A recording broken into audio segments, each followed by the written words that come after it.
बोलावे गोडवाणीन, जग जिंकावे प्रेम भावान, प्रवचन ऐकावे मन लावून, प्रसन्न होईल हे तन मन. धम्माला जागदा साधावी गी सफलता, साधावी गी सफलता, ऐका नंदिनीची मी सांगतो कथा.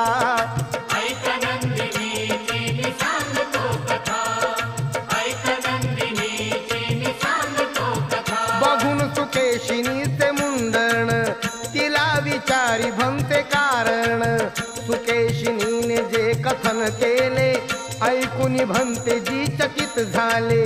पुण्यकर्माच्या बालिकेचे कौतुक केले तिच्या त्यागाचे, सुंदरता नसते रंगारूपात, सुंदरता नसते नाक डोळ्यात, सुंदरता नसते खरी